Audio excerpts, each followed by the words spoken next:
Shalom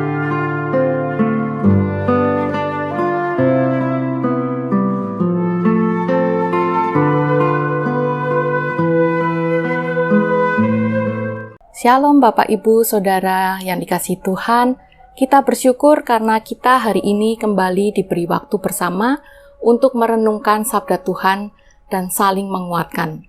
Sebelumnya, mari kita terlebih dulu mohon pimpinan Tuhan agar hati dan pikiran kita siap menerima hikmat-Nya.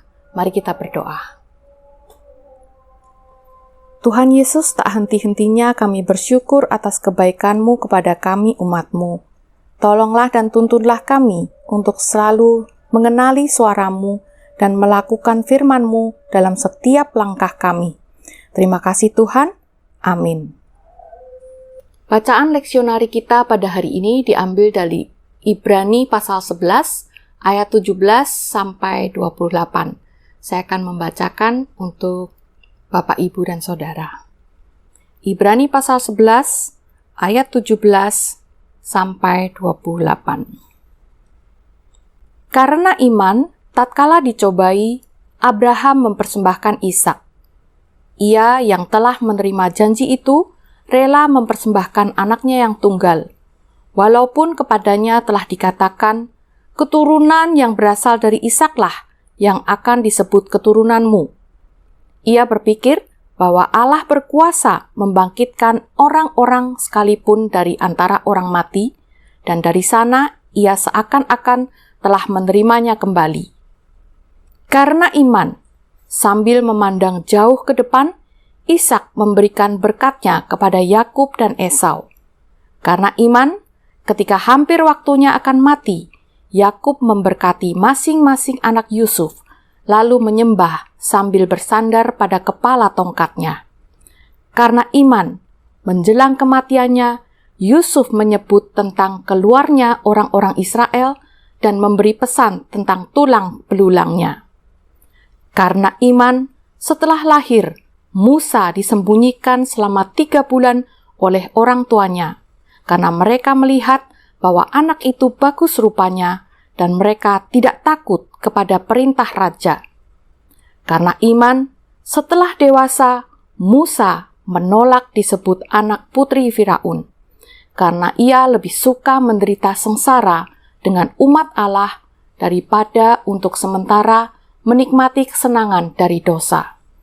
Ia menganggap penghinaan karena Kristus sebagai kekayaan yang lebih besar daripada semua harta Mesir, sebab ia mengarahkan pandangannya kepada upah. Karena iman, ia meninggalkan Mesir tanpa takut kepada murka raja. Ia bertahan seolah-olah ia sudah melihat Dia yang tidak kelihatan. Karena iman, ia mengadakan Paskah dan pemercikan darah, supaya pembinasa anak-anak sulung jangan menyentuh mereka. Bapak, Ibu, Saudara, dalam perikop ini secara khusus, Rasul Paulus menyebutkan nama-nama beserta peristiwa yang khas yang hanya dialami oleh pemilik nama-nama tersebut, yakni tentang pengalaman mereka bersama Tuhan.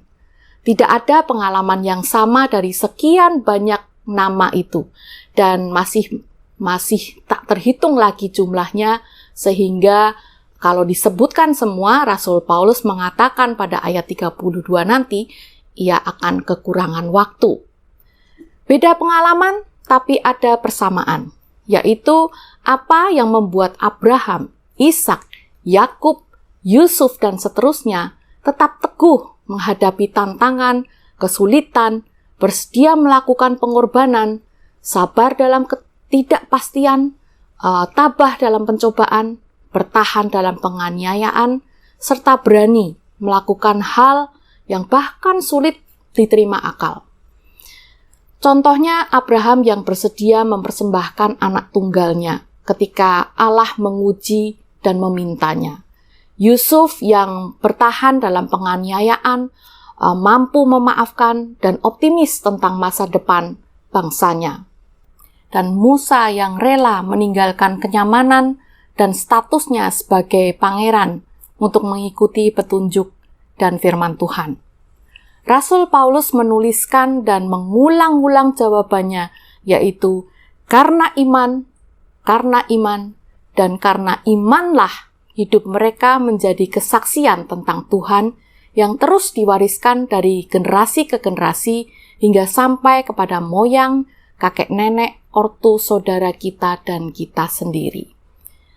Saya tidak dapat menghitung di Alkitab kita ini ada berapa nama, ada berapa zaman, tetapi bagi saya kesaksian hidup mereka semua sudah sangat memvalidasi bahwa Tuhan dan kuasanya itu ada. Tuhan itu benar-benar membersamai umatnya dan janjinya selalu ditepatinya. Kita sangat bersyukur dan berterima kasih atas keberadaan saksi-saksi iman tersebut yang membuat kita kenal Tuhan serta menguatkan iman. Sehingga kita seharusnya juga tergerak untuk menjadi saksi-saksi iman kepada penerus-penerus kita pula. Namun beberapa teman berkata, ya tahu itu perintah Tuhan untuk menjadi saksi, tapi saya merasa sulit ya Maggie, gimana ya? Lah kenapa? Saya tanya.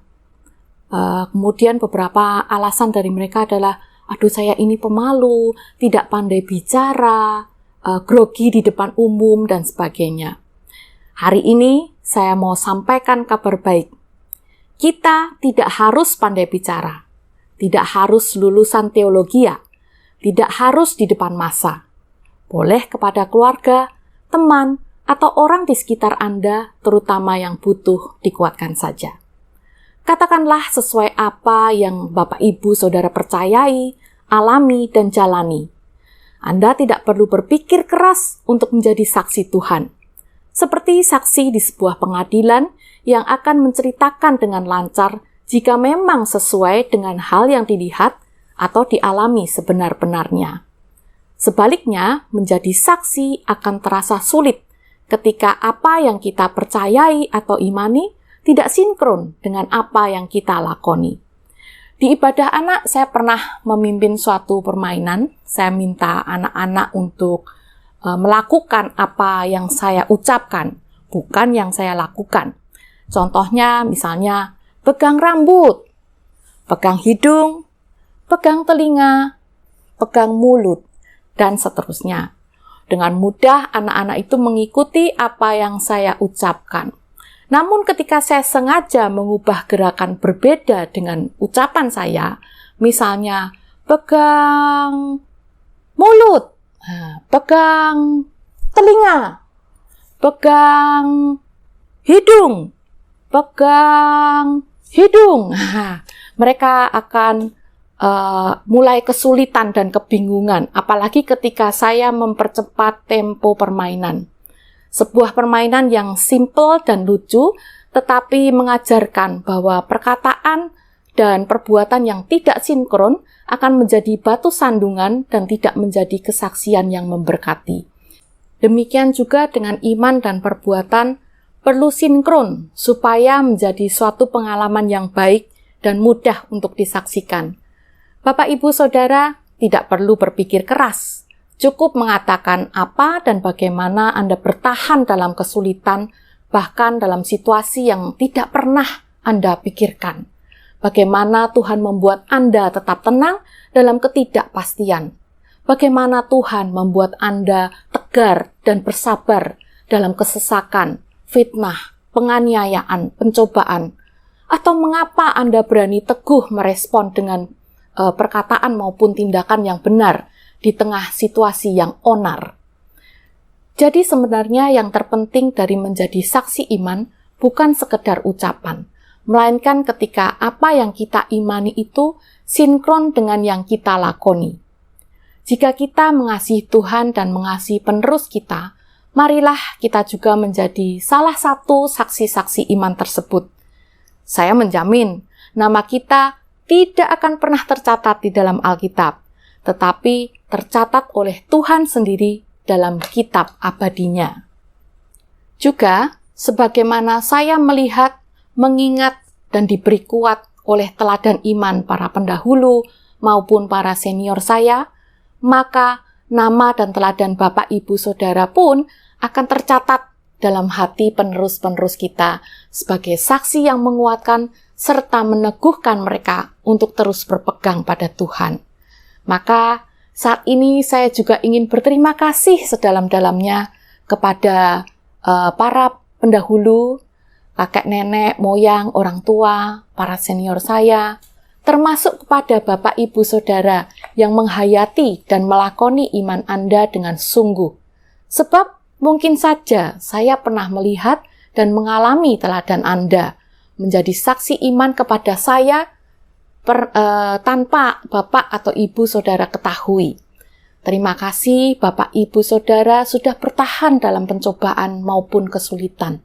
Terima kasih atas integritas, kebenaran, ketegaran, dan kesabaran dalam pelayanan maupun keseharian. Terima kasih telah menjadi saksi iman tentang kasih, ajaran, dan kuasa Tuhan.